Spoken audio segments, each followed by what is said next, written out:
Hi, Mark. Top local lead generation. We're here with Mr. Bernie Pawlik of Pawlik Automotive in Vancouver.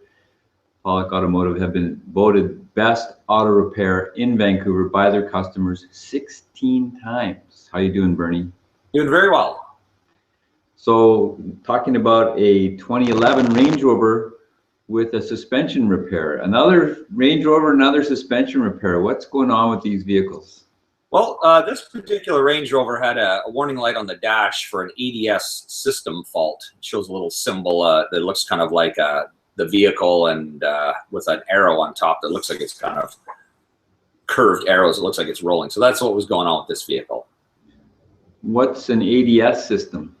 ADS stands for Active Damping System, and it's basically a fancy term for electronic shock absorbers. But what they do on this vehicle, it has air suspension for the springs, so you can vary the height of the vehicle, but for stability control, it uses active damping suspension. So the shock absorbers are electronic. They can be adjusted, so the shock absorbers basically dampen the bounce of the vehicle.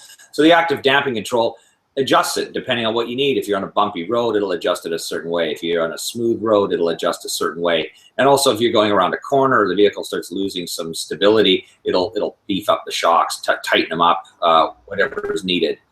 So it's all part of the stability control of the vehicle and just the overall ride and effect. So what did you find with this vehicle? Well, what we found with this vehicle, first step, of course, is to plug our scan tool in and see what kind of information we get out of it. And what we found, there was a trouble code stored in the system, which there always is when the light is on. It was for a fault with the right front damping sensor. I can't remember, I don't have the exact code written down in front of me, but there was a fault with that system. So we did diagnosis, and what we found was a broken wire to the active damping solenoid, active damping wiring at the top of the shock absorber. Now, I'll share a couple of photos here because these are very telling, and let's just get right into that. So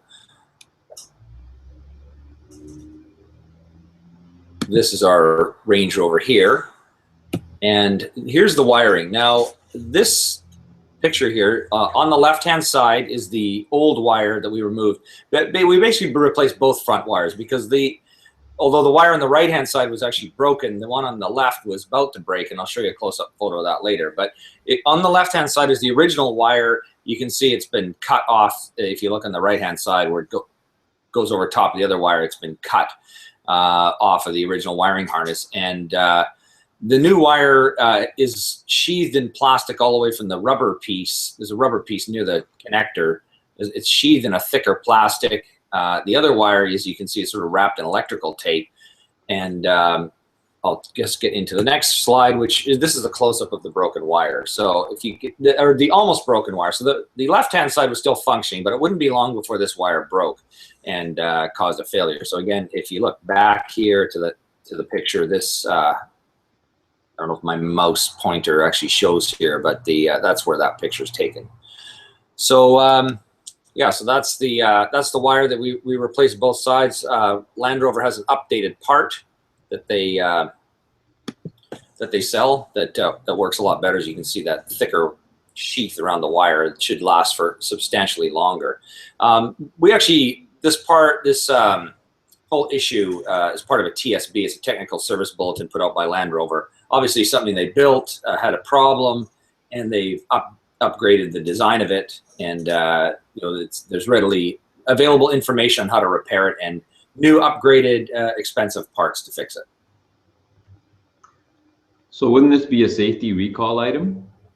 Well, I guess not, and I don't know exactly what the criteria is for creating a recall as opposed to just a TSB, but obviously it's not enough of a safety issue to create a recall.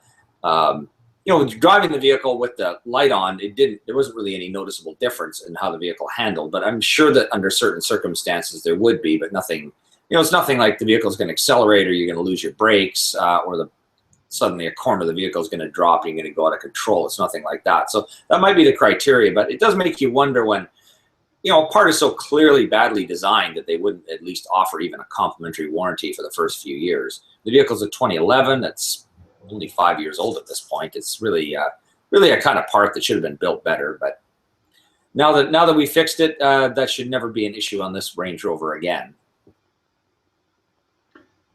So if you're looking for expert help on your Range Rover or any of your vehicles, these are the guys to go see. Pawlik Automotive. Give Bernie a call at 604-327-7112 or check out their website. Tons of information there, pawlikautomotive.com. Thanks, Bernie.